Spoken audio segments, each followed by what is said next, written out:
Il y a la frustration, bien sûr, elle est là. Moi, j'ai peut-être le courage de l'exprimer. Nous avons dit, nous allons créer autre chose pour soutenir la vision du chef. Nous ne sommes pas obligés d'être à l'Union sacrée. Autre chose au sein de l'Union sacrée ou et nous sommes majoritaires. En dehors de l'Union sacrée. À l'Union sacrée, bien sûr, nous sommes des hommes politiques et femmes politiques. Nous ne sommes pas obligés de rester dans l'Union sacrée. C'est une rébellion que vous voulez faire au sein de l'Union sacrée? Bien sûr, je vous dis, madame, nous sommes des hommes et femmes politiques. Nous sommes des élus du peuple. Nous représentons une opinion de ce pays. Nous pouvons servir le chef de l'État, sa vision ailleurs, pas dans l'immoralité. Puisque ce qui a été fait là ne nous amènera nulle part. Ma compassion la plus sincère et ma solidarité indéfectible à l'endroit des familles endeuillées et des sinistrés. En cette heure de peine et d'angoisse, je veux leur dire que la République ne les abandonnera pas. Je tiendrai très bientôt personnellement une réunion de crise avec les membres du gouvernement central et les autorités de la ville-province de Kinshasa afin d'évaluer l'ampleur de la situation et de prendre sans délai les mesures d'urgence qui s'imposent. Rien ne sera négligé pour soulager les souffrances, protéger les vies et prévenir de nouvelles tragédies.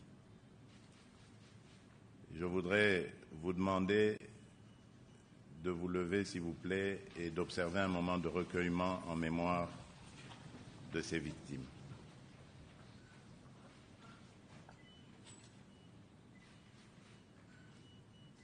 Je vous remercie. Pour abriter les populations sinistrées par les inondations que nous avons observées ces deux derniers jours, nous aurons l'occasion évidemment d'analyser les sujets et toutes les mesures qui ont été rapidement prises par le gouvernement, parce que dès les premières heures, une cellule des crises a été créée, a été placée sous la direction du vice-premier ministre, ministre de l'Intérieur, que vous avez suivi hier soir à la RTNC lorsqu'il faisait le premier point. Nous avons avec nous le ministre de la Santé qui aura l'occasion de nous faire les bilans, notamment de ceux qui sont morts et de ceux qui sont blessés et pris en charge. Nous aurons spécialement l'occasion de lui poser 2-3 questions parce que le ministre des Ressources hydrauliques et électricité qui est avec nous pourra aussi intervenir et nous apprécierons l'opportunité de donner la parole au directeur général de la Régie des eaux qui est là, parce que vous savez aussi qu'il y a des difficultés en termes d'approvisionnement en eau dans certains quartiers des quelques communes de la ville, conséquence de justement ces inondations. Avec le ministre d'État, ministre des Infrastructures, nous parlerons de la problématique de manière générale. Si vous avez suivi les comptes rendus du Conseil de ministres du vendredi, le président de la République, un peu comme par prémonition, demandé au ministre d'ailleurs de donner un coup d'accélérateur sur les différentes initiatives qui ont déjà été lancées par le gouvernement pour prévenir ces types d'incidents. C'est une catastrophe naturelle, donc c'est une situation imprévue qui arrive dans tous les pays du monde. Les plus importants, c'est la réponse que le gouvernement donne et je pense que le gouvernement a plutôt très promptement réagi parce qu'aux premières heures, les premières réponses ont été données. Et aujourd'hui, le président de la République, à l'occasion de l'ouverture de l'Assemblée générale du Conseil supérieur de la magistrature, a eu des mots pour les familles qui ont été touchées et pour qui ce soir nous rédisons la solidarité du gouvernement. Avec la technique, nous pouvons réécouter un extrait du discours du président de la République fait ce matin à l'occasion de l'ouverture de l'Assemblée générale du Conseil supérieur de la magistrature. Je ne saurais passer sous silence le drame bouleversant qui vient de frapper notre capitale. À la suite des pluies diluviennes qui se sont abattues sur Kinshasa, ce sinistre a emporté la vie de plus de 32 de nos compatriotes, endeuillé des familles entières et plongé des centaines d'autres dans la détresse, tout en paralysant une grande partie de la circulation urbaine. Je tiens à exprimer, en mon nom propre et au nom de la nation tout entière, ma profonde émotion, ma compassion la plus sincère et ma solidarité indéfectible à l'endroit des familles endeuillées et des sinistrés. En cette heure de peine et d'angoisse, je veux leur dire que la République ne les abandonnera pas. Je tiendrai très bientôt personnellement une réunion de crise avec les membres du gouvernement central et les autorités de la ville-province de Kinshasa afin d'évaluer l'ampleur de la situation et de prendre sans délai les mesures d'urgence qui s'imposent. Rien ne sera négligé pour soulager les souffrances, protéger les vies et prévenir de nouvelles tragédies. Je voudrais vous demander de vous lever, s'il vous plaît, et d'observer un moment de recueillement en mémoire de ces victimes. Voilà, c'était un extrait du discours du président de la République fait ce matin à l'occasion de l'ouverture de l'Assemblée générale du Conseil supérieur de la magistrature. Le président de la République qui a lié la parole au mot parce que juste après, il a été lui-même sur les terrains, voir les victimes, les sinistrés où ils sont relogés. Nous avons été voir de malades, consoler les familles. Monsieur le ministre de la Santé, nous étions avec vous lorsque le président de la République a rencontré cette femme qui a perdu 6 de ses enfants. C'est dramatique.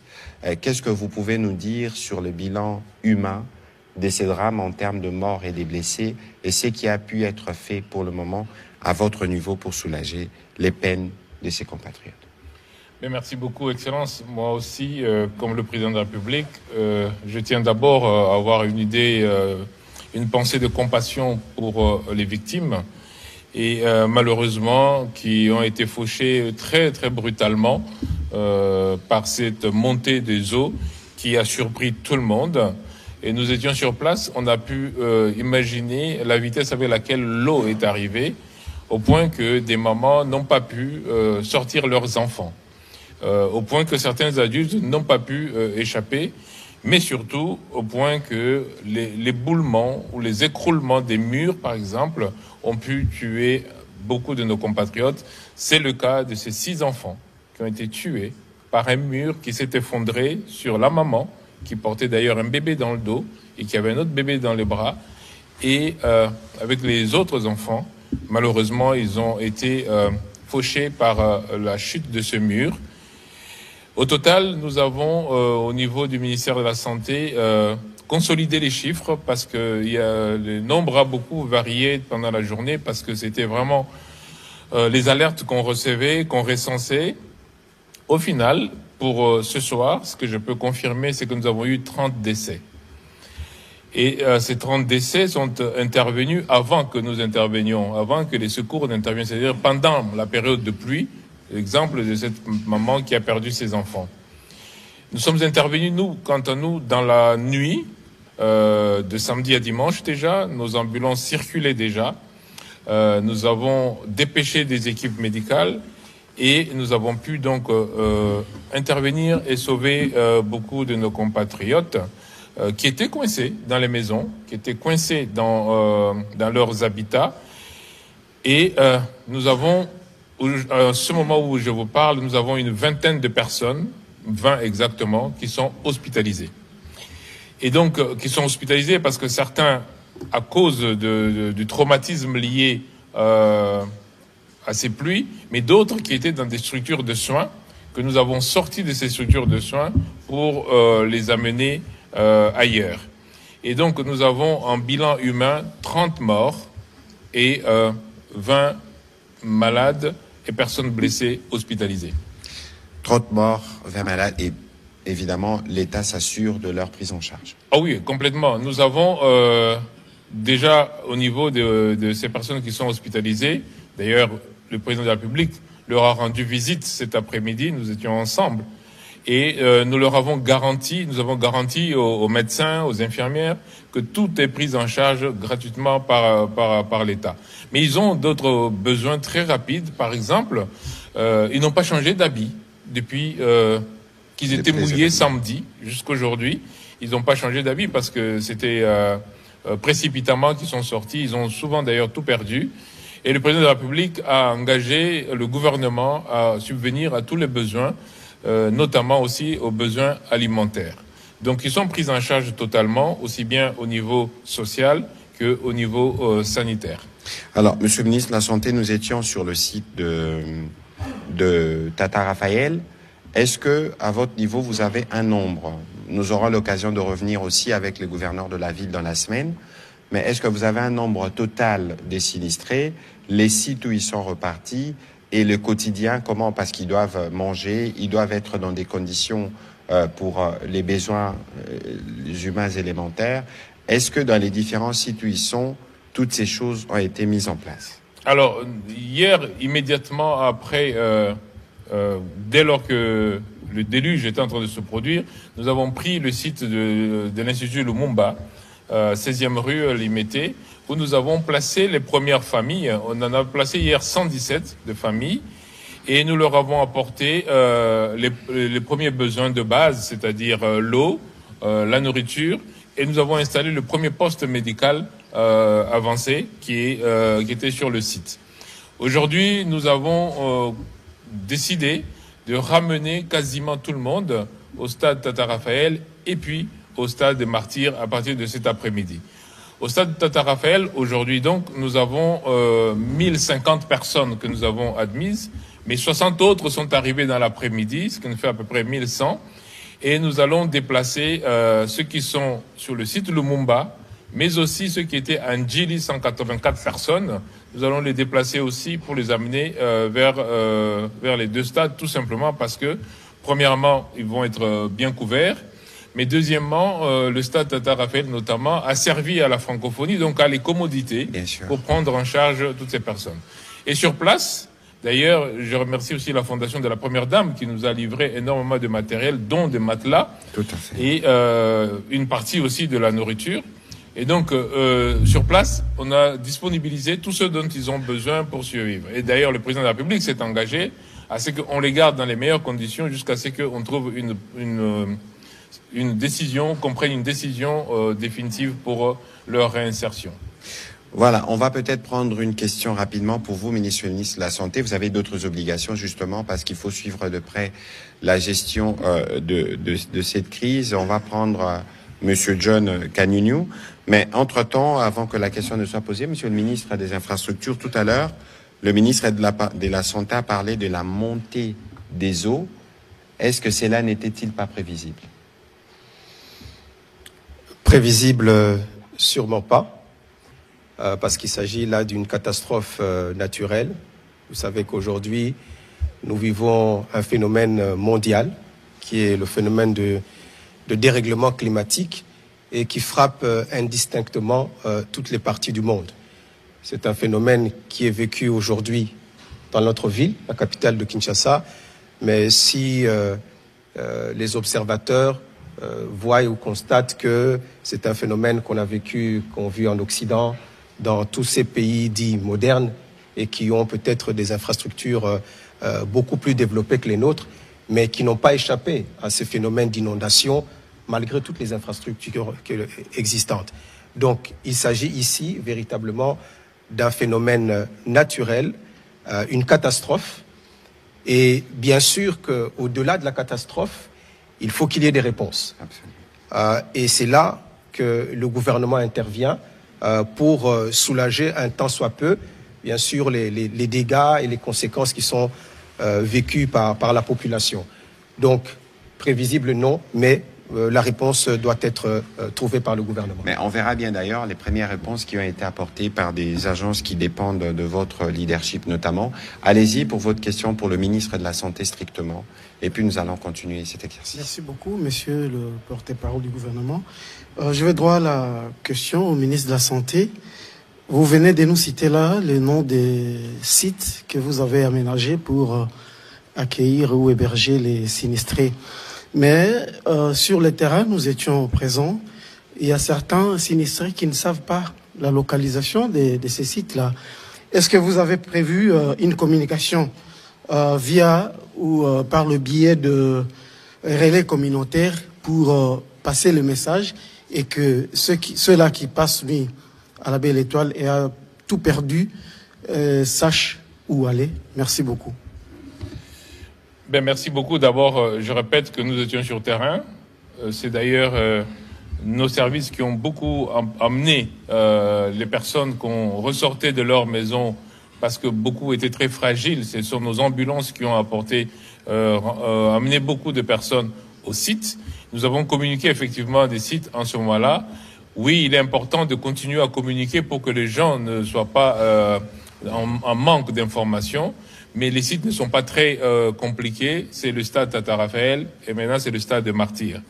Nous avons gardé le site Lumumba comme un site de transit parce que c'est une école. On ne va pas garder les personnes là-bas, d'une part, et d'autre part, au niveau notamment des installations sanitaires, vu l'afflux de personnes, on n'a pas voulu garder ce site-là définitivement. Donc, les sites, c'est très simple, c'est vraiment le stade Tata Raphaël et on rajoute là-dessus le stade de Martyrs.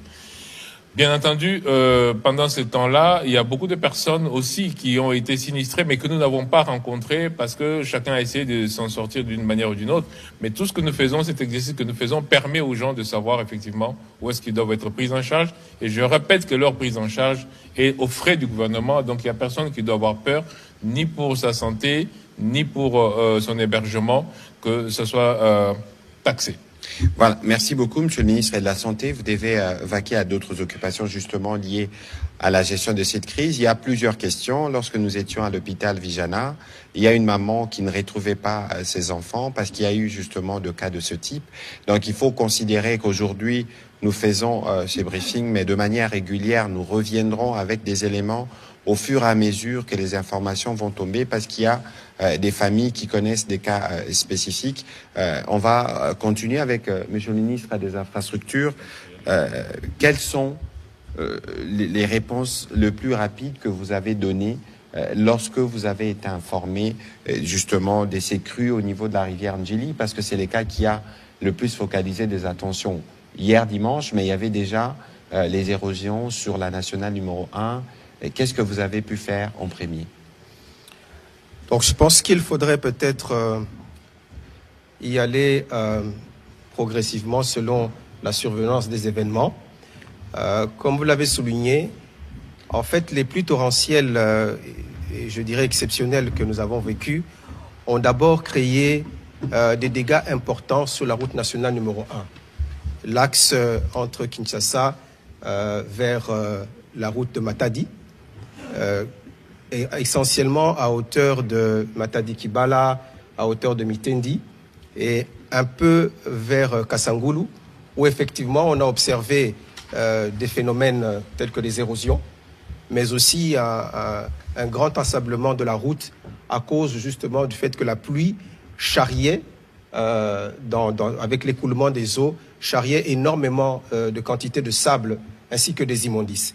Donc le premier phénomène qui a été observé, ça c'est la nuit de vendredi à samedi, c'était justement l'érosion qui a le plus marqué notre attention. Et donc, les équipes de l'Agence congolaise des grands travaux qui sont déployées sur cette route se sont très rapidement déployées sur terrain et nous avons demandé qu'ils puissent intervenir sur l'érosion. Parce que cette érosion, je crois que les images ont circulé dans les réseaux sociaux, nous avions une partie de la route qui était entamée. Et l'autre partie de la route, là je parle du site de Kasangulu, l'autre partie de la route était déjà menacée parce qu'il se retrouvait en porte-à-faux. Et c'est donc là que nous avons commencé par concentrer les interventions. Il y a eu des apports, des rechargements qui ont été faits avec des concassés, des moellons, pour pouvoir stabiliser l'endroit et stopper ainsi la progression de l'érosion. C'est ainsi que, un peu plus tard, dans la soirée de samedi, nous avons pu, la circulation a pu être rétablie sur une partie de la route. Parce que vous imaginez bien toutes les conséquences en termes d'embouteillage. Et en même temps, l'ensablement aussi de la route était pris en charge un peu plus bas, donc vers Mitedi et Matadi-Kibala. Donc, dans la journée de samedi, on a pu commencer à voir la circulation se rétablir progressivement. Alors, pendant que ce phénomène se passait, que nous étions concentrés sur cette route nationale numéro 1, le phénomène dont vous avez parlé tout à l'heure, le phénomène climatique, de dérèglement climatique, avec la quantité d'eau qui était tombée. Et vous savez que cette pluie était beaucoup plus concentrée vers le Congo central. Il y a des rivières telles que la rivière Luzumu, ainsi que la Luzuma qui donne sur la Lukaya, et la Lukaya qui donne sur la rivière Njili. Les eaux de ces rivières ont été totalement débordées. Et donc, elles ont commencé, bien sûr, puisqu'elles se jettent sur Njili, elles ont progressivement commencé à faire monter les eaux de Njili. Alors, compte tenu de la quantité d'eau qui tombait, le fleuve Congo, qui est l'exutoire final pour la rivière Njili, s'est retrouvé lui aussi avec un niveau d'eau qui ne pouvait plus recevoir les eaux de Njili. Et donc il y a eu comme un refoulement du fleuve vers maintenant la rivière Njili. Alors la rivière Njili n'ayant plus d'endroit pour pouvoir déverser ses eaux, qu'est-ce qu'elle a fait? Elle a commencé à s'étendre, à s'étaler dans tous les quartiers qui lui sont contigus. Donc c'est ça que nous avons vécu dans le quartier Tchangou. Et lorsque vous êtes en face d'un phénomène comme celui-là, malheureusement, il n'y a pas grand-chose à faire si ce n'est d'attendre la réduction du niveau d'eau. Donc il faut attendre que les eaux baissent parce que vous ne pouvez pas pomper ces eaux. Vous n'avez pas d'endroit où vous allez les déverser. Et c'est impossible. Donc il faut attendre que les eaux descendent pour que l'on commence à intervenir. Donc c'est un peu le phénomène que nous avons connu. Et comme vous pouvez le constater, c'est que les pluies avaient déjà arrêté de tomber parce que c'était entre vendredi et samedi. Mais ce qui s'est passé au niveau de Njili, l'inondation du pont, l'inondation des quartiers, c'était beaucoup plus la nuit à partir de samedi jusqu'à dimanche. Et donc le temps en fait que les eaux puissent se déverser et voilà. Et donc il a fallu attendre que les eaux baissent pour que l'on commence à prendre en charge d'abord, comme vous savez, il y a eu énormément de populations qui étaient bloquées d'un côté comme de l'autre. Dans un premier temps, il n'y a que des véhicules assez hauts qui pouvaient se permettre de passer dans ces eaux-là. Donc on a essayé d'évacuer les populations progressivement d'un côté de l'autre, jusqu'à ce que, comme je dis, que les eaux baissent et que progressivement les autres véhicules puissent passer. Monsieur le ministre, on aura évidemment l'occasion de revenir parce qu'il y a encore d'autres pluies qui sont annoncées. En tout cas, nous sommes dans la saison pour savoir quelles sont les dispositions que vous avez prises. Mais en attendant, Monsieur le ministre de Ressources hydrauliques et électricité, nous savons qu'il y a une usine sur la rivière Njili. Qu'est-ce que vous pouvez nous dire pour ce qui vous concerne en termes de conséquences de ces pluies ou de ces inondations sur le système de fabrication, si je peux me permettre le terme, d'eau dans la ville, les systèmes de distribution, et qu'est-ce que vous avez constaté, qu'est-ce que vous avez pu faire à ce stade avant que nous puissions prendre la question des journalistes? Merci beaucoup, Monsieur le ministre. Donc, pour la situation qui est de l'eau et de l'électricité, nous avons effectivement été sensiblement impactés par les dernières pluies. Et de ce qui concerne la production d'eau, sur les 7 usines de production d'eau dans la ville de Kinshasa, 3 ont été sensiblement impactées. Il s'agit de l'usine de Lemba Imbu, l'usine de Njili, ainsi que l'usine de la Lukaya. Alors, comme vous avez si bien dit, ce sont des points de captage. C'est à ce niveau-là que nous avons des captages d'eau pour le traitement et c'est pratiquement ces usines-là qui ont été le plus impactées. Et nous avons aujourd'hui fait le nécessaire pour reprendre les activités, notamment pour l'usine de Lukaya où les équipements ont été retirés, notamment les moteurs et les pompes, pour effectuer une opération de séchage, le temps de leur mettre en condition. Ça nous prendra pratiquement 48 heures pour les plus rapides, mais plutôt pour l'usine de Njili dont on a pu avoir l'accès, notamment aujourd'hui. Nous pouvons encore compter 3 à 4 jours si les conditions de séchage restent dans les mêmes normes que nous avons et s'il n'y a plus des influences majeures sur la situation du réseau d'adduction d'eau. Pour ce qui est du secteur de l'électricité, l'impact était d'abord préventif parce que nous avions eu au samedi pratiquement 159 cabines qui ont été mises hors service. Certaines étaient dans les zones qui ont été pratiquement impactées, mais aussi on a fait de la prévention aussi pour éviter qu'il y ait des électrocutions et des conséquences assez plus dramatiques. Et aujourd'hui, nous pouvons dire qu'à lundi, nous avons pratiquement 38 cabines seulement qui sont hors service et 121 cabines ont été remises en service. Dans la zone ouest de Kinshasa, nous avons connu un écroulement des lignes. Et dans la zone sud aussi, nous avons connu aussi des écroulements des lignes. Nous sommes en train de faire le nécessaire aujourd'hui avec les équipes de la SNEL pour pouvoir reprendre les différentes lignes affectées. Mais la tendance pour le secteur de l'électricité aujourd'hui s'annonce beaucoup plus mieux parce que nous avons pratiquement près des 70% des cabines qui ont été reprises. Donc nous attendons dans les 48 heures que nous reprenons encore l'usine de la Lukaya ainsi que...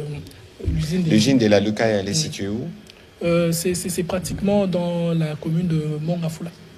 C'est entre Kinshasa et les Congo central. C'est à l'entrée, je peux considérer ça à l'entrée de la ville, donc aux abords de Kimwenza. Alors, monsieur le ministre, avant les questions, il y avait des quartiers entiers à Kinshasa qui ne sont pas desservis par l'eau.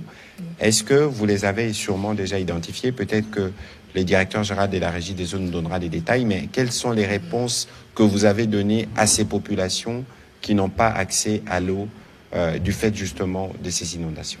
Ce qui est vrai, l'impact sur l'usine de Ndjili, c'est pratiquement 330 000 mètres cubes d'eau par jour, ce qui fait que c'est pratiquement l'usine la plus importante en termes de production d'eau potable qui est affectée.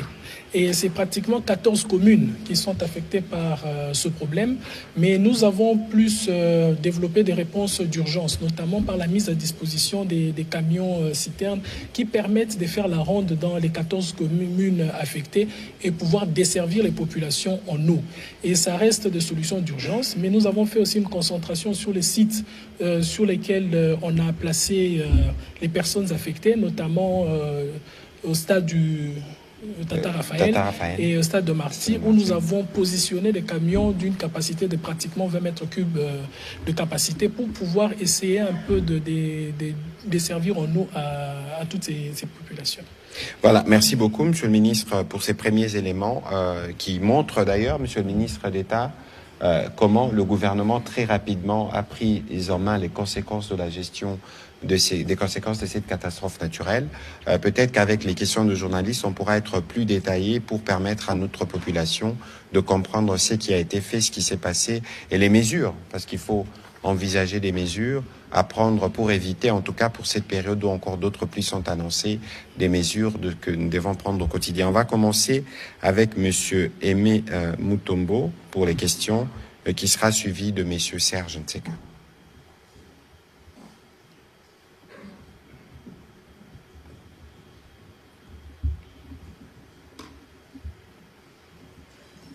Merci beaucoup, monsieur le ministre Dacom, pour la parole. J'ai 3 petites questions. La première, je vous la pose. Il y a 1 année et demie, si ma mémoire est bonne, vous avez parlé d'un briefing ici de la construction d'une nouvelle ville. Je ne sais pas, le projet, il est à quel niveau? Et au ministre des Infrastructures, j'ai 2 petites questions à poser. Il y avait un projet Kinshasa zéro trou. Aujourd'hui, à Kinshasa, on ne peut pas faire 100 mètres sans voir un nid de poule. Nous circulons à Kinshasa, nous voyons ce qui se fait. Il y a un sérieux problème. La voirie de Kinshasa est en train de se détériorer davantage. Il y a 2 projets, le chef de l'État en a fait même allusion pour qu'on puisse accélérer, qui sont presque aux arrêts. On ne sait pas qu'est-ce qui se passe. Est-ce que le projet zéro trou, vous avez parlé de la première phase, et la deuxième phase, elle va commencer quand? Au ministre de l'électricité, ressources hydrauliques et électricité, merci, Excellence. Vous avez parlé de 4 jours encore qu'on doit attendre. Alors, il y a 2 pluies qui ont été annoncées par la Metelsac. Est-ce que vous avez prévu des mécanismes pour prévoir, parce que beaucoup de quartiers, 14 communes au total, ils n'ont pas de l'eau, ils n'ont pas de l'électricité. Que comptez-vous faire par rapport à ça? Enfin, dernière question, monsieur le ministre de la Communication. Il y a des quartiers où les eaux ont commencé déjà à partir. Par rapport aux urgences que le gouvernement doit faire, je demande ici que si on peut commencer rapidement à désinfecter les résidences des gens, parce que les eaux qui sont venues, il y a il y a tous les déchets possibles de toilettes qui s'ensuivent avec des microbes et des impuretés. Si le gouvernement peut commencer aussi par ça, dans d'autres quartiers que nous avons vus à Kinshasa, commencer à désinfecter. Et voilà, c'est ça mes questions. Merci pour vos 4 questions. J'espère que les autres ne feront pas comme vous. Monsieur le ministre d'État. Bien, merci monsieur Aimé Mutombo pour la question. Kinshasa zéro trou, ça c'est une question qui revient sans cesse. Et je vais encore y répondre en reparler sans cesse. pour une énième fois. Il faut d'abord partir du concept. Que veut dire Kinshasa zéro trou? Kinshasa zéro trou, le concept était un concept qui se voulait un concept en vision, en projection. Et nous devions effectivement réaliser ce projet en phase.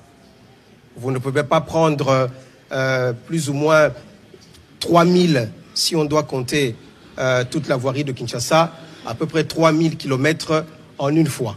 Donc, en fonction des moyens qui avaient été disponibilisés, nous devions aller progressivement, en nous attaquant aux différents trous ou aux différentes artères sur lesquelles il y avait tous ces phénomènes de trous sur les artères. Donc, nous avions commencé avec à peu près 86 kilomètres dans la ville de Kinshasa. La ville de Kinshasa, comme vous le savez, 86 kilomètres, ça ne représente à peu près, et là je parle du pourcentage des avenues asphaltées, je ne parle pas de toute la ville de Kinshasa, les avenues asphaltées, si vous prenez 86 km, vous êtes à peu près à 10% de la ville, n'est-ce pas? Et donc ça, c'était la phase 1 de ce projet Kinshasa zéro trou. Alors, qu'est-ce que nous voulions faire à ce moment-là? Nous prenions par exemple une avenue comme Kasavubu. Nous identifions les axes, plutôt les tronçons ou les sections, pour être plus précis, les sections qui sont dégradées. Et ces sections-là, nous les réparons. Mais lorsque vous réparez une section dégradée aujourd'hui, il faut savoir que demain, une autre section peut se dégrader parce que la plupart de la voirie de Kinshasa, le gros de la voirie de Kinshasa, est déjà atteint un âge où, logiquement, on devrait faire une réhabilitation complète. C'est-à-dire, on ne devrait pas aller en attaquant des sections, mais réhabiliter totalement les avenues. Mais si vous voulez réhabiliter totalement, vous comprenez bien que ça a des conséquences budgétaires. Donc, nous, au ministère des Infrastructures, nous nous sommes dit, écoutez, si les moyens ne sont pas encore disponibles pour pouvoir réhabiliter toutes les artères de Kinshasa, allons-y d'abord sur les artères dont les sections sont fortement dégradées. C'est pour cela que, par exemple, je ne sais pas si vous nous avez accompagnés dans nos différentes descentes, vous allez remarquer que lorsque nous visitions le projet Kinshasa zéro trou, on allait par exemple sur Kasavubu, on va vers le marché central, on regarde ce qui a été fait, et puis on va encore plus loin, toujours sur la même avenue, là où on est intervenu.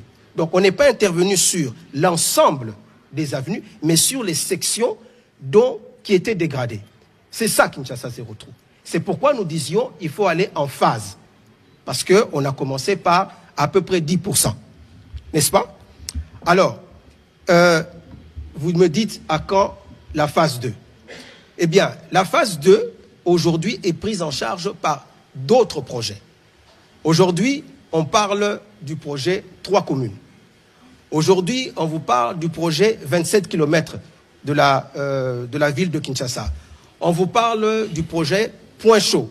Donc, nous avions estimé que ce qui restait à faire, donc les autres phases qui restaient à faire, pouvaient être prises en charge par d'autres projets, que ce soit de la ville ou logés au niveau de l'office de voirie et de drainage.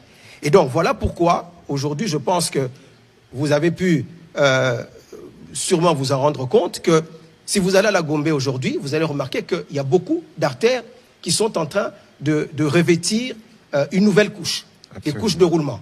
Je pense que tout le monde visite la ville de Kinshasa. La Gombe, nous sommes déjà en train Je peux témoigner sur l'avenue Tombalba où se situe le ministère de la Communication et des Médias. Voilà. Un témoignage direct, ce n'est pas parce qu'il est membre du gouvernement. Et donc, si vous allez dans des axes comme Kabambare, vous allez dans des axes comme Wakadingi, il y a différents axes qui sont pris en charge par les différents projets dont je viens de parler. Mais il faut aussi se rendre compte d'une chose. Lorsque on réhabilite des voiries, ce n'est pas une petite bicoque qu'on est en train de réhabiliter. La réhabilitation des voiries nécessite une phase préparatoire. Cette phase préparatoire, c'est ce que nous appelons les études. Nous avons reçu des instructions très claires de la part du président de la République, chef de l'État, qui veut que la voirie de la ville de Kinshasa ne continue pas à se dégrader tous les jours. On construit aujourd'hui, 6 mois après, vous voyez des nids de poules apparaître. Parce que justement, il faut faire les choses en profondeur. On ne va plus venir colmater des trous. C'est-à-dire, comme on l'a fait avec Kinshasa Zéro Tour, où on faisait juste des interventions sur des petites sections. Ce que nous voulons maintenant faire, l'approche actuelle, c'est de dire, nous allons en profondeur. Pour éviter justement que, quelques jours plus tard, il y ait des critiques qui apparaissent pour dire, les travaux sont mal faits, la qualité des travaux est mauvaise. Donc maintenant, nous commençons d'abord par la phase d'étude. Et cette phase d'étude est nécessaire. Pourquoi? Parce que c'est là que l'on crée, que l'on se rend compte s'il faut des assainissements. Et le dimensionnement des différents caniveaux. Parce que l'un des problèmes que nous rencontrons dans la ville de Kinshasa, c'est aussi le problème d'assainissement. Comment est-ce que nous gérons la quantité d'eau? Nous allons y revenir dans ce problème d'inondation. Nous avons une forte pluviométrie, donc il faut que les assainissements soient bien faits avant de s'attaquer à la chaussée comme telle. Donc vous allez voir qu'il y a des projets pour lesquels le ministère des Finances a déjà positionné même les moyens. Mais il faut faire des études en profondeur pour s'assurer que lorsque vous allez construire cette route, l'assainissement est aussi prévu. Je vous donne un exemple concret. Le grand marché de Kinshasa. Le marché central de Kinshasa, aujourd'hui, est pratiquement terminé. Mais pourquoi il n'est pas réouvert? C'est parce que toutes les voies d'accès, tout autour du marché central, malheureusement, sont dans un état de dégradation très avancé. Mais au-delà de la chaussée, si vous réhabilitez la chaussée aujourd'hui, vous allez vous heurter à un problème d'assainissement. Parce qu'il faut gérer les eaux. Les eaux qui vont sortir de ce marché central, les eaux qui viennent un peu de toute cette contrée. Vous savez par exemple que le jardin botanique aujourd'hui est totalement inondé. Parce que les égouts qui sont là-bas sont totalement aujourd'hui obstrués. Donc nous voulons cette fois-ci faire des travaux qui vont être des travaux qui vont durer et qui vont tenir compte de la nouvelle donne climatique que nous avons aujourd'hui, qui est le phénomène de ces pluies diluviennes que nous sommes en train d'observer dans la ville de Kinshasa.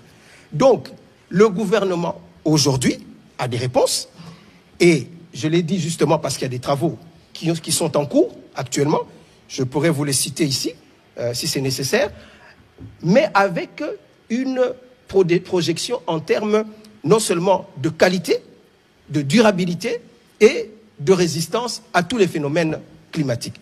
Voici la nouvelle approche que je pourrais dire, et une réponse pas seulement au phénomène, ou plutôt au projet Kinshasa Zéro Tour, mais à tous les projets de voirie qui sont actuellement en cours d'exécution dans la ville de Kinshasa. Voilà, Monsieur le ministre des Ressources hydrauliques et électricité. Merci. Je pense que la question elle est pertinente, mais en même temps, ce qu'il faudra savoir, c'est que aujourd'hui, nous sommes dans une situation de catastrophe, un débordement. Généralement, la protection sur nos périmètres des captages, parce qu'ici, il s'agit d'un point de captage où nous soutirons de l'eau qui sera traitée. La protection qui se fait autour de ce périmètre... Non, pardon, Monsieur le ministre, quand vous dites point de captage, par exemple, l'usine qui a au niveau des Maingili, tel qu'on l'appelle communément, c'est un point de captage. Donc nous avons un point de captage qui ramène pour le traitement, c'est-à-dire on y va. Alors l'usine aujourd'hui est pratiquement affectée par un débordement des eaux, c'est-à-dire non seulement que la configuration actuelle ne sera qu'une question conjoncturelle, mais ça nous pousse à réfléchir sur des solutions structurelles. Parce que aujourd'hui, si nous avons d'autres précipitations qui arrivent, nous allons peut-être stopper l'usine, nous allons déployer les camions, mais ça ne sera pas la grande solution. La grande solution aujourd'hui serait de voir autour de l'usine la question sur les drainages des eaux et la question sur la déviation des eaux. Parce que les dimensionnements des usines, ça s'est fait par rapport à des estimations d'inondation.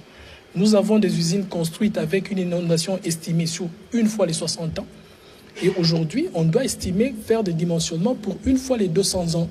C'est-à-dire, ça va nous pousser à revoir les canalisations tout autour et remonter, par exemple, nos systèmes de protection en forme de digues pour protéger ces usines-là.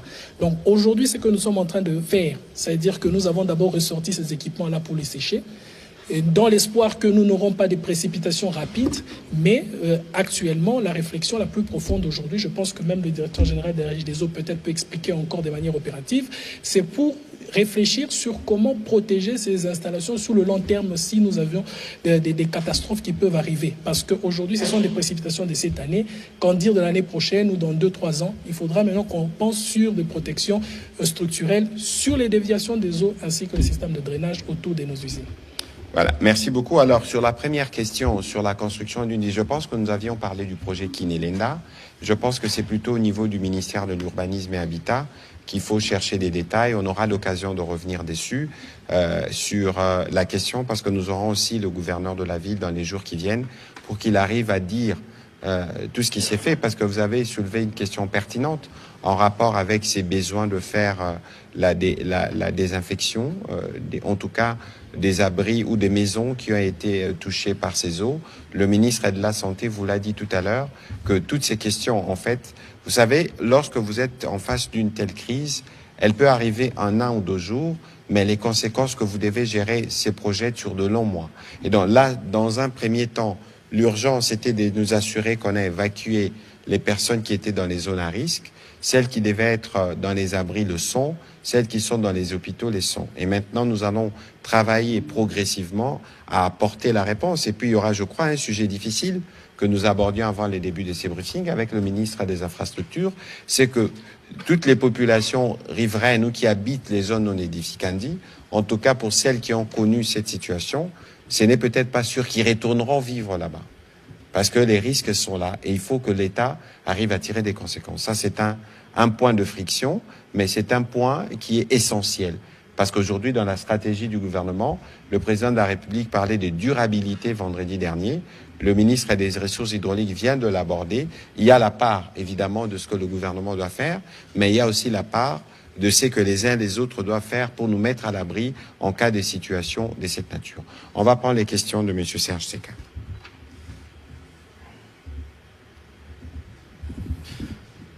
Merci, Excellence, Monsieur le Ministre, pour la parole. Je tenais de prime abord à saluer la dextérité, la rapidité avec laquelle le gouvernement s'est évertué à prendre en charge les victimes de cette catastrophe. Parce qu'il y a exactement 1 année, on était dans un briefing avec l'ancien ministre de l'Intérieur pour parler de l'autre catastrophe qui est intervenue il y a 1 année. Pour parler de la même chose. C'est vrai que ce sont des phénomènes naturels, mais ma question elle est transversale, Monsieur le Ministre. Quelles sont les dispositions qui ont été prises depuis 1 année pour prévenir ce qui est arrivé? Parce que on continue à construire le long de rivières. On continue à distribuer des titres et des propriétés. On continue à ne pas curer le caniveau. Alors je pense que avec l'expérience, on a quand même le moyen de prévoir plus ou moins ce qui peut arriver. La science aidant avec la météo aujourd'hui, on peut prévoir plus ou moins ce qui peut arriver. Deuxième question, à vous, Excellence, Monsieur le Ministre. On a vu le gouvernement à l'œuvre, mais je me pose la question, la place de la ville de Kinshasa. On a comme l'impression que le gouvernement est en train de faire tout et que la ville de Kinshasa vient à la traîne alors que la décentralisation accorde des compétences et des moyens pour que certaines questions de proximité puissent trouver directement réponse. Est-ce que vous êtes tellement dans la suractivité que vous prenez la place du gouvernement central, du gouvernement provincial, ou il y a autre chose? En ce qui concerne la distribution... Troisième question. Monsieur le ministre des ressources hydrauliques. Est-ce que le réseau Régie des eaux est connecté? Parce que du côté est, des usines sont en arrêt, mais si on prend Galima, on prend Ozone, on prend Lukunga, si le réseau est interconnecté, on peut aider la population de l'Est. Et là, ça se pose une question de gestion technique de notre réseau au niveau de Kinshasa. Est-ce que c'est sectoriel ou à un certain moment, on peut prendre de l'eau de l'Ouest et l'amener vers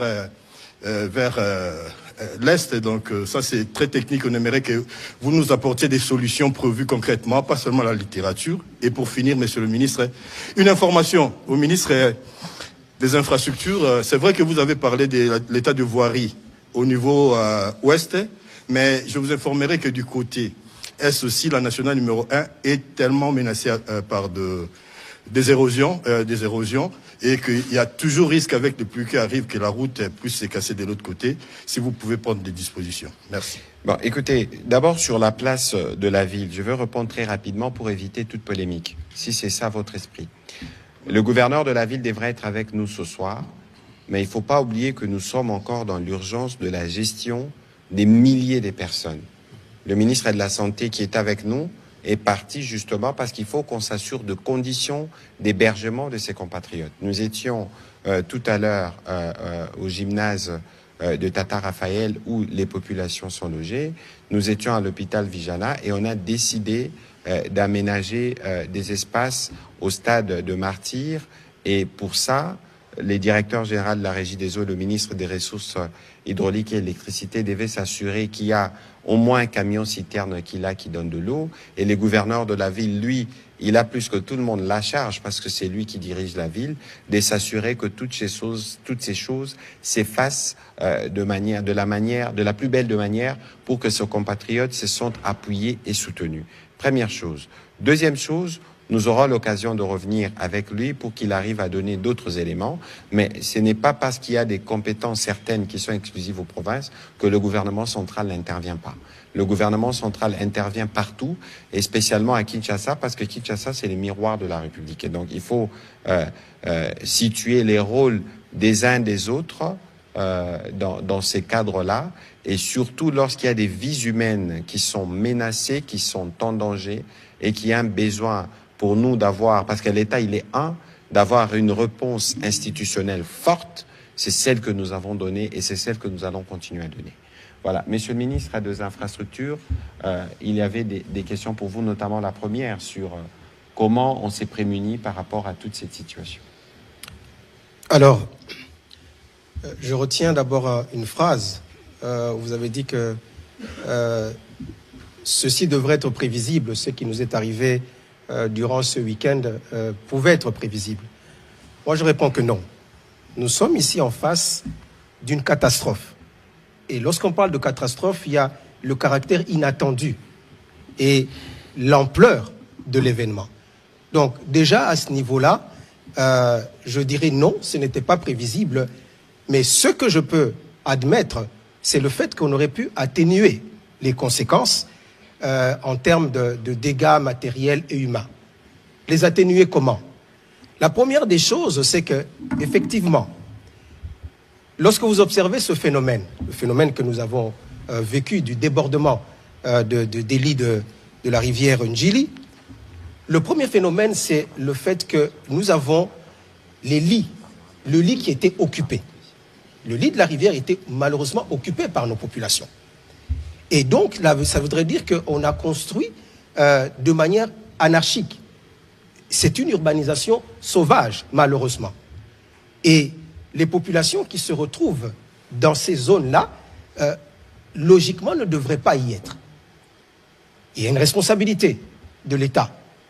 Une responsabilité au fil des années, parce qu'on a laissé venir les populations s'installer à ces endroits. Mais bon, ce sont justement là ces décisions ou des mesures qui peut-être seront impopulaires, mais que le gouvernement doit prendre.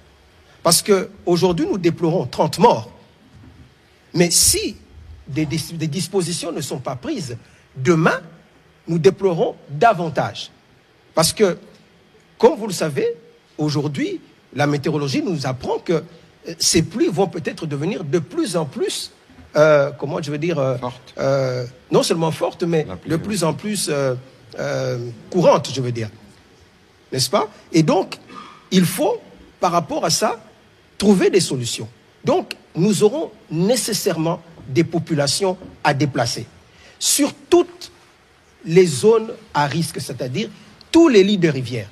On n'a pas que Njili. Vous avez Bichaku Chaku, qui est aussi un des grands émissaires de la ville de Kinshasa. Vous allez sur la rivière Makelele, vous allez voir tout au long de la rivière Makelele, il y a des habitations sauvages. Vous allez même au niveau de la Gombe, il y a des véritables problèmes de ce type que le gouvernement doit prendre en charge. Et nous n'allons pas reculer devant nos responsabilités parce qu'aujourd'hui, on parle de vies humaines. Ça, c'est une première des choses. La deuxième des choses qu'il faut dire, c'est que la technologie, et là je vous rejoins, la technologie peut nous permettre d'atténuer ce phénomène au travers des choses, au travers du curage, au travers du dragage. Le réseau d'assainissement de la ville de Kinshasa est organisé en caniveaux, en collecteurs, en rivières, jusqu'au niveau de l'exutoire final qui est le fleuve Congo. Et donc, si nous nous organisons pour curer de manière systématique nos caniveaux, nos collecteurs, mais aussi à draguer le fleuve, cela nous permettra de pouvoir, comme je le disais, atténuer les conséquences. Toutefois, tout cela demande aussi des études, parce que nous devons réfléchir sur le nouveau réseau d'assainissement de la ville de Kinshasa. Parce qu'il y a un phénomène, et nous sommes ici tous dans la ville de Kinshasa, il y a à des endroits des gens qui ont bouché les caniveaux, qui ont construit sur des collecteurs. Ça aussi, c'est un phénomène que nous vivons ici à Kinshasa, bien sûr, de la part de certains de nos compatriotes. Et donc, ces bâtiments qui sont construits sous les collecteurs, malheureusement, doivent être détruits si nous voulons avoir des solutions durables. Les personnes qui ont construit sous les lits des rivières, nous devons les évacuer. Vous comprenez? Et ce n'est qu'à ce prix-là. Je parle bien de prix parce que ça a un coût humain. Ça a un coût en termes de déplacement des populations, ainsi de suite. Et puis, ceux qui ont effectivement construit vont devoir subir aussi les conséquences. Et, comme je l'ai dit, le dragage, et cela, ce sont des décisions qui viendront sûrement à la suite des différentes réunions que nous allons faire autour du président de la République qui a annoncé des mesures urgentes à prendre par rapport à la gestion de ce phénomène que nous sommes en train de vivre. Alors, dans ce que vous aviez dit, vous avez relevé la transversalité de la question. Évidemment que cela concerne le ministère de l'Urbanisme, le ministère des Affaires sociales, des Affaires foncières plutôt. Nous aurons l'occasion d'étudier la question parce qu'on a parlé des mesures. D'ailleurs, pour les personnes qui sont par exemple sinistrées, on va imaginer comment le reloger lorsqu'on les aura identifiées. Mais si vous avez été dans une zone à risque qui est super exposée, pourquoi vous allez retourner là-bas? Pourquoi retournerez-vous là-bas? Parce que la difficulté que nous avons vécue dans le temps, ce n'est pas que l'État à l'époque n'avait pas essayé de reloger. On a essayé de reloger, mais les personnes préfèrent revenir dans les endroits qui n'étaient pas les endroits sans risque. Alors il y a une part de responsabilité, je dirais partagée. Mais cette fois-ci, dans le cadre, en tout cas, au regard de la fermeté que le président de la République a exprimée, vous, les médias, vous nous accompagnerez lorsqu'il sera décidé d'éraser certains édifices pour nous assurer qu'on a protégé la vie des Congolais. Parce que nous sommes en face des phénomènes imprévisibles qui sont dus aux perturbations climatiques, qui, je rappelle, il n'y a aucun pays au monde qui n'est prêt à y faire face totalement. Ici, il faut, de notre point de vue, saluer, parce que vous avez la possibilité de comparer des situations similaires par les passés, la réactivité, regarder les conditions dans lesquelles très rapidement on a pu reloger les compatriotes qui étaient sans abri. Le ministre de la Santé parlait tout à l'heure de comment les appuyer pour qu'ils soient en mesure de se changer.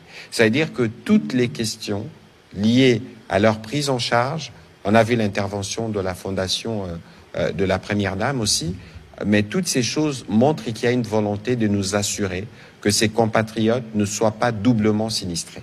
Et donc, tout ça, ce sont des éléments qu'il faut mettre dans la balance. Monsieur le ministre, des ressources hydrauliques. Il y avait des questions qui vous concernaient. Merci beaucoup. Je pense que la question est pertinente. La réponse à celle-là est tout à fait simple. Le réseau aujourd'hui est interconnecté, mais la possibilité de le faire restera partielle. Parce qu'il faut avoir la configuration de notre réseau hydraulique. On est en train de parler de l'usine d'Indjili. 330 000 mètres cubes jour. Et cette zone a une zone de couverture qui est dans la partie est. Nous avons la zone ouest où nous avons l'usine aux zones avec 110 mètres cubes et les autres qui n'atteignent même pas ce volume produit journalièrement. C'est-à-dire qu'en cas de coupure, tel que nous le constatons, la pression qui est dans la zone ouest ne permettra pas de couvrir tout le réseau et remonter l'eau en substitution à ce qui va manquer. Donc l'équilibre est tout à fait hydraulique, ça veut dire que ce sera une question de pression qui ne nous permettra pas d'atteindre des distances assez élevées parce que ce sont des pompes. Et il y a tout ce que nous avons comme la configuration géographique, les zones de dénivellement. Ça veut dire que ce problème sera tout simplement un problème de pression qui ne permettra pas de couvrir toute la zone interconnectée. C'est pour cela que la localisation des usines sont correctement étudiées pour couvrir certains périmètres. L'urgence, ce qui peut être fait en urgence, c'est comme nous avons dit, les zones partiellement non couvertes, il n'y aura que la proximité du réseau de mobile d'adduction en eau qui peut être fait. À la question que vous avez évoquée Monsieur le ministre, pardon, vous avez de la proximité mobile du réseau d'adduction d'eau. En d'autres termes, qu'est-ce que ça signifie? Ça veut dire que la zone que nous avons dans la zone Est, qui ne sera pas couverte par les 14 communes, parce que la pression que nous avons dans la zone Ouest ne va pas supporter toutes les communes qui ne seront pas affectées. Nous allons utiliser, comme nous le faisons, des camions pour aller vers les personnes en manque. Alors, vous avez évoqué le fait que peut-être ça pourrait être il faut des solutions pratiques. Oui, des solutions pratiques sont là et ont donné des preuves. À chaque fois qu'il y avait des inondations ici, on parlait toujours de notre poste de la Funa. Le poste de la Funa était toujours inondé. Mais avec ce que nous avons connu comme situation, on n'en parle pas. Pourquoi? Parce que nous avons désintéressé et commencé à délocaliser les populations qui étaient à proximité de ce poste-là et on a élargi le lit de la rivière. C'est-à-dire, à chaque fois qu'il y a des conséquences comme ça, nous trouvons des solutions pratiques qui viennent et qui apportent des solutions. Aujourd'hui, nous ne parlons pas des débordements au poste de Funa. Je pense que c'est dans ce contexte que nous anticipons le fait d'avoir des solutions structurelles. Vous qui parliez justement d'un exemple de ce qui a été fait, je souhaiterais que vous fassiez un reportage sur place. Parce qu'on a tiré justement les conséquences des situations vécues antérieurement. Comme pour vous dire que nous sommes un gouvernement qui regarde, mais nous sommes surtout un gouvernement qui pense au futur et qui trouve des solutions. On va prendre les dernières questions en série de mesdames Pascaline Bayo, Grace Nabi. On aura une question à Lingala de Fabrice. Comme ça, nous serons en mesure de couvrir tous les sujets. Nous pourrons être en mesure de revenir plus tard parce que c'est une question que nous suivons au quotidien. Chaque fois qu'il y aura des éléments nouveaux, nous reviendrons devant vous. Merci, Excellence. Madame Pascaline Bayo, allez-y, s'il vous plaît. Merci beaucoup, Excellence. Pascaline Bayo pour le compte de Face Télévision. J'ai deux petites questions. Une question au ministre des Infrastructures et une question pour vous, Excellence. Au ministre des Infrastructures, selon les experts de l'environnement, dans 40 ans, la ville de Kinshasa va subir les inondations en répétition. Étant un ministère des Infrastructures, quelle politique préventive mettez-vous en place face à cette situation sur le plan des infrastructures? Et au ministre Mouyaya, ministre Excellence, chaque année, des inondations causent 2 pertes humaines et matérielles à Kinshasa. Pourquoi les autorités à tous les niveaux ne prennent-elles pas de mesures pour améliorer la situation? Merci. Merci. Merci beaucoup, Excellence, pour la parole. J'aimerais d'abord commencer par saluer le gouvernement qui a été mobilisé. Il n'a pas attendu pour apporter la réponse adéquate aux sinistrés. Mais seulement, je veux savoir quel est le délai prévu pour la prise en charge et l'assistance de ces sinistrés. Pour combien de temps cette assistance sera-t-elle apportée? Aussi, j'aimerais savoir les dispositions concrètes que l'État a-t-il prises pour prévenir en aide aux sinistrés qui ont tout perdu, comme vous avez dit que l'État a aussi sa responsabilité. Les personnes dont les habitations ont été situées dans des zones jugées inappropriées, doivent-ils s'attendre à peut-être une indemnisation? Parce que vous n'avez pas été trop clair. Écoutez, on ne saura pas répondre à toutes les questions ce soir. Parce que, comme vous le savez, nous sommes dans une situation d'urgence. La première urgence nécessitait d'assurer, en tout cas qu'on a évacué les personnes qui étaient les plus exposées au risque.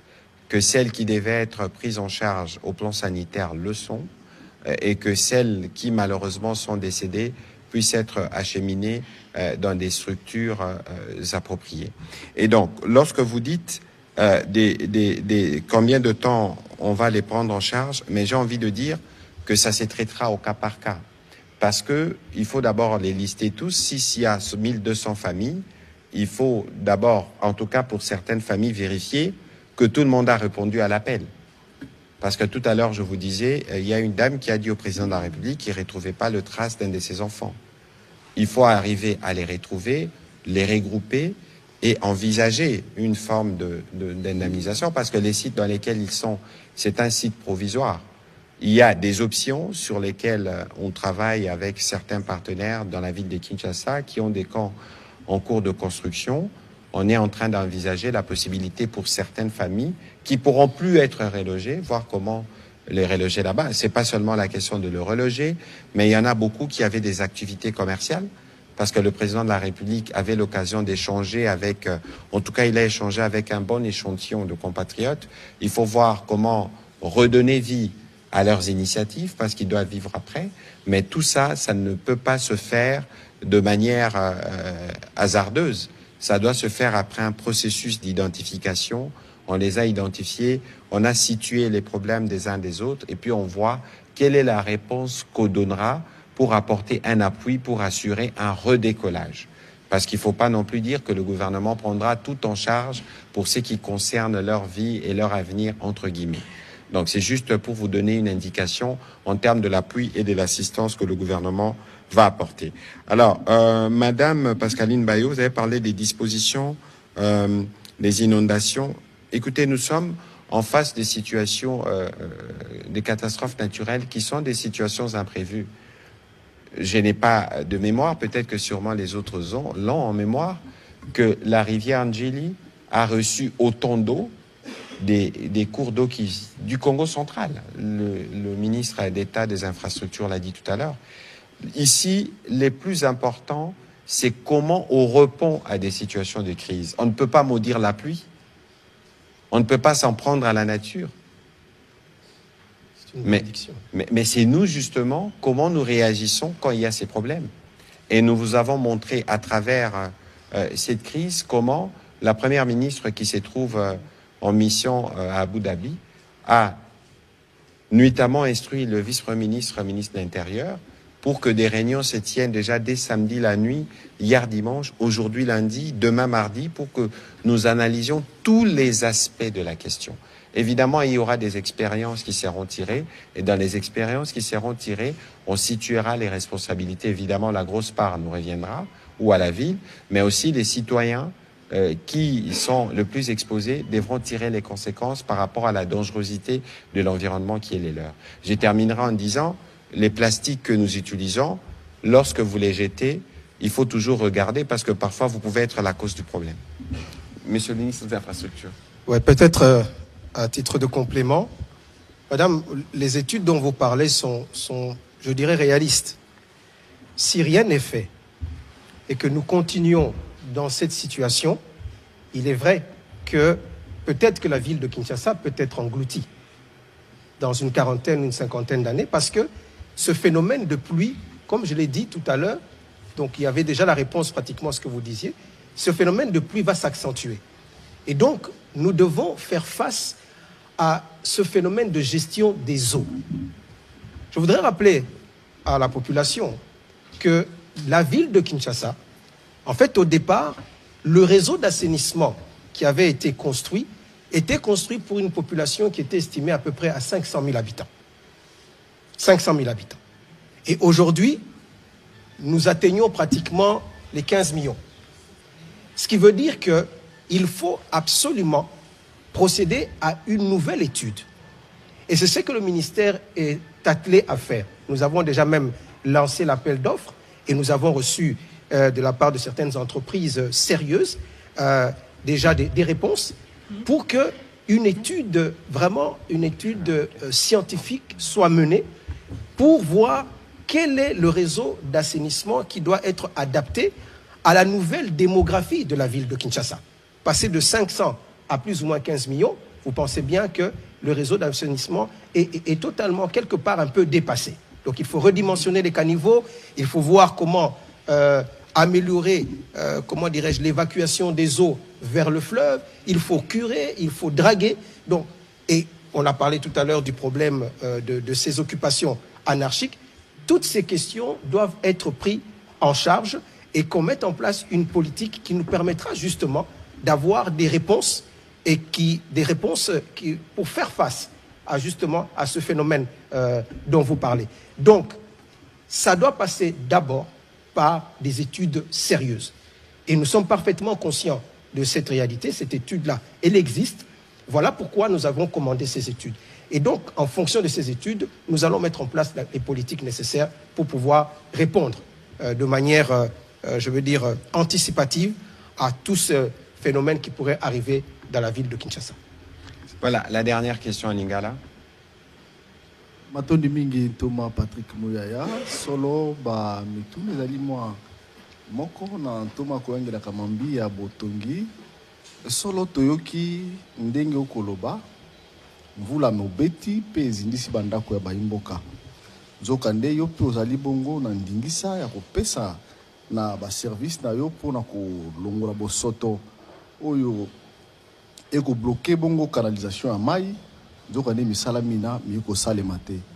Torandaki yo na briefing oyo elekaki na ngambo kuna olobaki même maloba tokozwa ba mesure nzoka nde ti lelo mesure ezwami te lelo tokoloba boye bai Congo bakufi soki pe okebisaka bango avant nyenge ezala malamu na ntoma koyangela Kamambi ya lotiliki Zambi dragage oyo ya Inga oyebi eza kobeba nzoka nde ba entreprise mosusu pe ye pona koluka kosomba babimisa misolo ya bango basomba bongo leta azongisa ti moya lelo balobi o bloqué et bai Congo démocratique ba kolala na molili na ntoma akoyangela Kamambi ya bitando ike mwana mboka Patrick Mouyaya motuna ezali boye na batu oyo botie na ba site o boko tout atolo lelo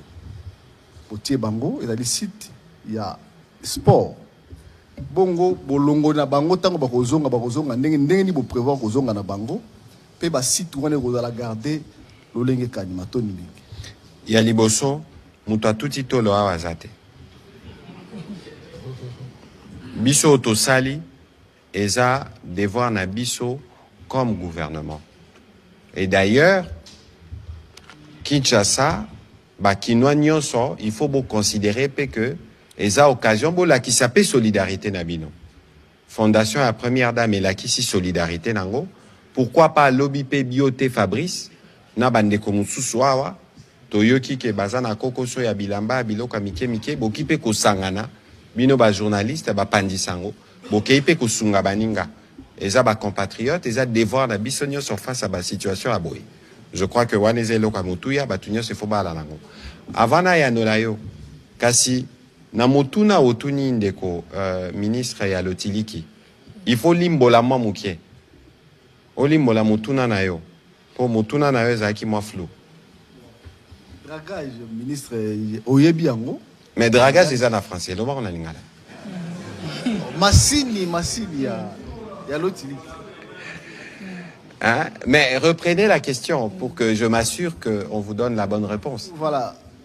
L'entreprise Moussouba Kofunda que au bloqué marché au bango ba ko soué au bazali ko proposer marché à ko draguer il y a ko somba dragage complet pour na Inga. Vous avez capté la question, monsieur le ministre? Ok, vous aurez l'occasion d'y répondre. Monsieur le ministre, des père et Anona Motuna et Ndeko Fabrice. Ndeko Fabrice, bonsoir. Ce qui au lobby que curage des agosala matin à Kinshasa, l'indimité kolobi à solo. Tout ça là ba programme ya curage. Problème au tozali nango ezali répétition. Oyebi que oyebi kosala curage lelo ya caniveau lelo. Dans un mois, caniveau est tondi lisusu. On les a phénomènes tous à vivre biso nyoso awa toza pe na habitude na biso ba comportement na biso na Kinshasa o to mona ka ba caniveau lokola ba poubelle mutu nyosa ko lekana nzela mwa bouteille ma ya sisi komela abwaki na caniveau o kamati mo eloko déchet nyoso za nango obwaki na caniveau oyebi ke na poto soko sali bongo bakangi yo oyebi alors toyokana et bakangaka bokanisa te ke eza parce que police na biso za ko réagir te kuna population yango moko mutefunda ka mutu nani asaka mata telefone na ye abengi police ete na uto mona mutu abwaki bouteille na kati ya caniveau non tola banape ya solo ozo comprendre ezana ba comportement mususu oyo biso moko pe faut changer yango ne toza koloba il faut to sungana l'état na population il faut to sungana pour na ko résoudre ba problème na biso problème tant balobaka l'état ezaka gouvernement l'état ezali gouvernement ezali population ezali biso nyos parce que soki problème ko yi lelo mutu nyoso o aza ko lekana nzela ako vivre ba phénomène wana donc c'est que ba courage peut-être que ça ko salama na ndenge elongo banité c'est-à-dire tozo ça on a un rythme o esengélité parce que malheureusement ba caniveau ça ko tonda beaucoup plus rapidement au sala lelo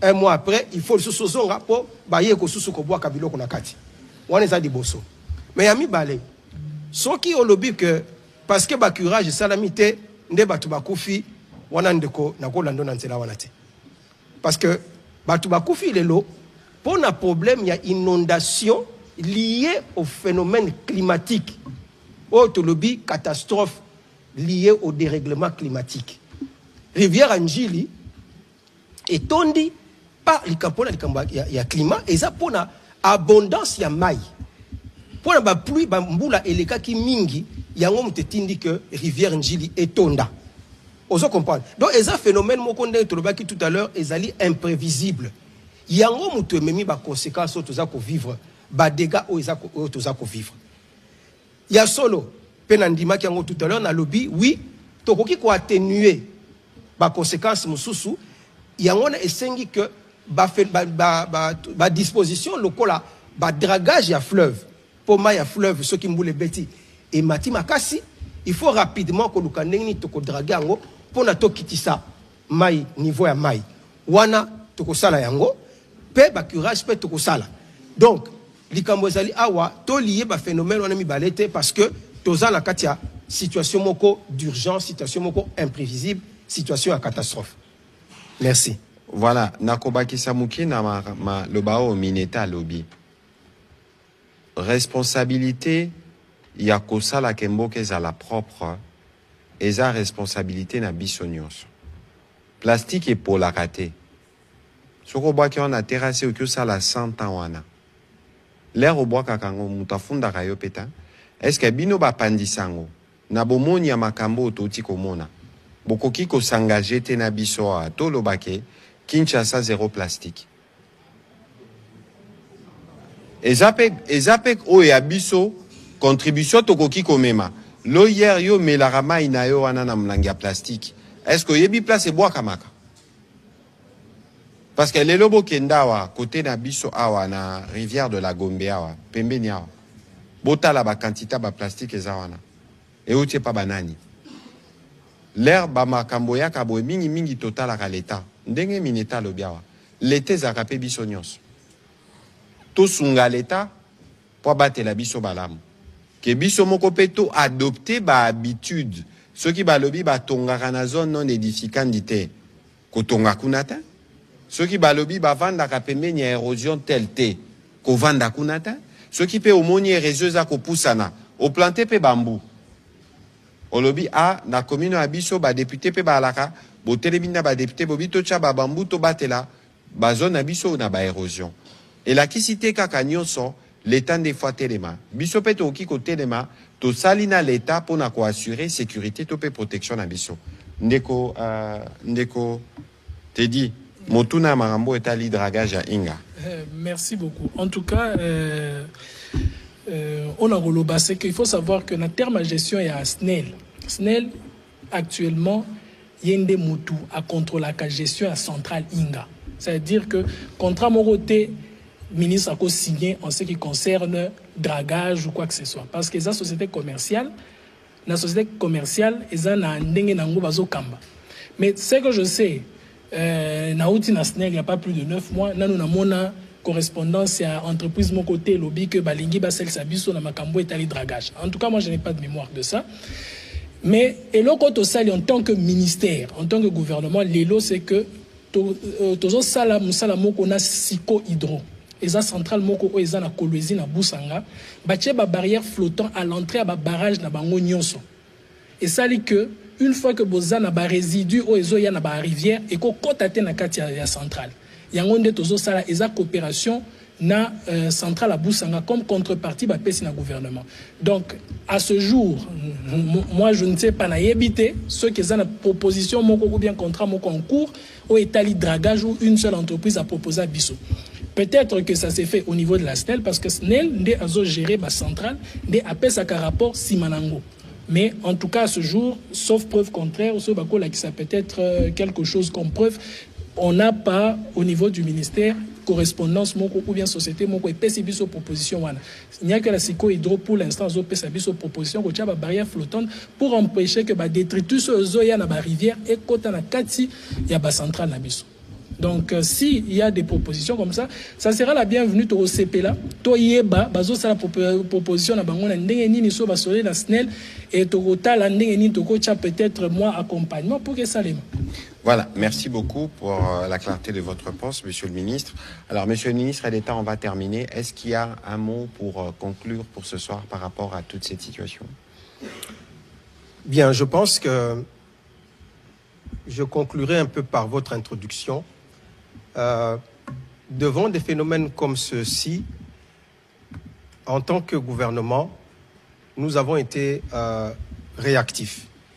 Et par rapport à ce phénomène qui peut-être peut, dans les jours à venir, se reproduire, nous sommes en train de préparer la réponse également.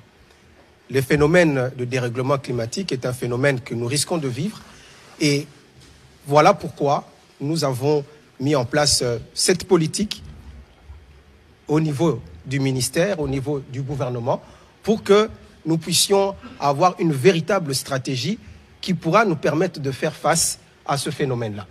Les études, pour commencer, pour s'assurer que ce que nous allons prendre comme mesures sont assises sur véritablement des vraies études, et ensuite prendre des mesures également en termes, comme nous l'avons dit, en termes d'une urbanisation qui soit adéquate, mais aussi en termes, je crois que vous venez de l'insister, en termes d'éducation aussi.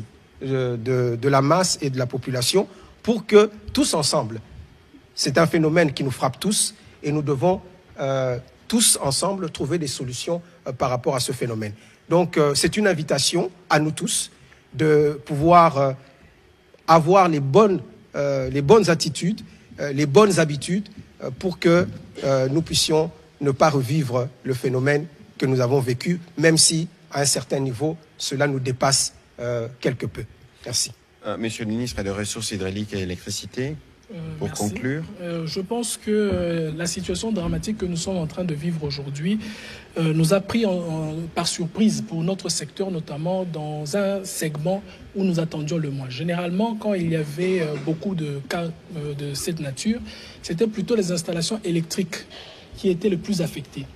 Mais aujourd'hui, c'est plutôt le secteur de l'eau et notre réseau d'adduction d'eau et les usines qui sont touchés. C'est ce qui nous pousse aujourd'hui à remonter notre réflexion sur les solutions à venir, notamment les conditions de sécurisation de nos périmètres de captage avec des déviations et des drainages, mais aussi à inviter tout le monde à pratiquement se rendre d'en faire sien cette situation, en se disant que la situation de réseau d'adduction en eau potable, c'est une responsabilité commune, où chacun doit avoir sa responsabilité d'éviter d'être dans les périmètres qui sont à côté de zones de captage, parce qu'aujourd'hui nous parlons de ces débordements d'eau, mais les points de captage, nous sommes généralement focalisés sur la sécurisation sanitaire. Ça veut dire éviter que les détritus arrivent et contaminent les eaux, mais aujourd'hui nous sommes frappés par un phénomène de débordement. ce qui n'était pas prévu.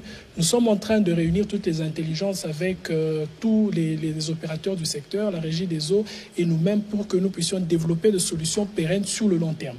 Et je pense que nous allons mettre l'essentiel de nos efforts pour que nous puissions avoir encore plus de réactivité et de souplesse par rapport à ce genre de situations qui viennent de nous arriver. Entre-temps, vous travaillez avec la Régie des eaux pour s'assurer que les quartiers qui sont non desservis puissent l'être dans les meilleurs des délais. Pratiquement, c'est ce que nous sommes en train de faire et je pense que même tout à l'heure, on vient encore de déployer d'autres camions dans d'autres sites comme le stade de Martyrs, mais aussi fournir les autres quartiers. Et aussi, la bonne nouvelle, c'est de dire que nous sommes en train de récupérer certaines usines. Comme nous avons dit sur les 7, ce sont les 3 dernières que nous devons répondre et nous allons fournir des efforts conséquents pour que ça soit fait dans un délai de 48 heures tout au plus et que toutes les populations de la ville puissent être desservies avec une eau potable. Voilà, merci beaucoup, Monsieur le ministre d'État. Monsieur le ministre, merci beaucoup de votre disponibilité. Ce soir, nous avons voulu faire le premier point de la situation générale consécutive aux inondations que nous avons connues.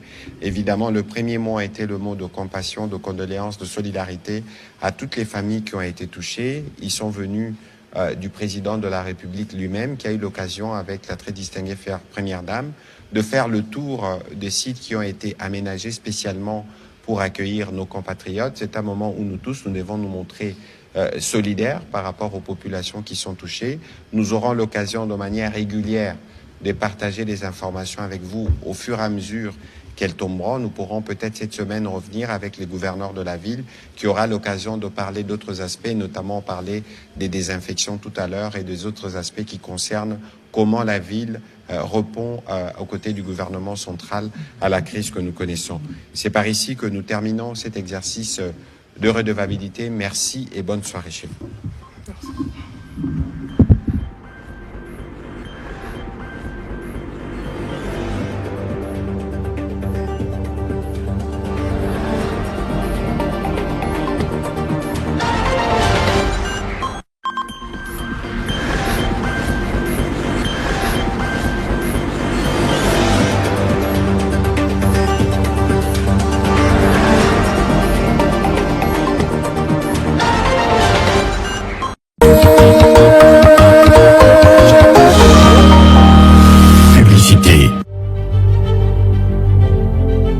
Jacquard World révolutionne l'univers de la salle de bain avec des solutions complètes alliant design, performance et durabilité. Que vous soyez particulier ou professionnel, découvrez une gamme premium. Robinetterie, douche, baignoire, WC intelligent, éclairage et spa. Engagé pour l'innovation et l'éco-responsabilité, Jacquard optimise la consommation d'eau sans compromis sur le confort. Offrez-vous une salle de bain élégante et fonctionnelle avec Jacquard World.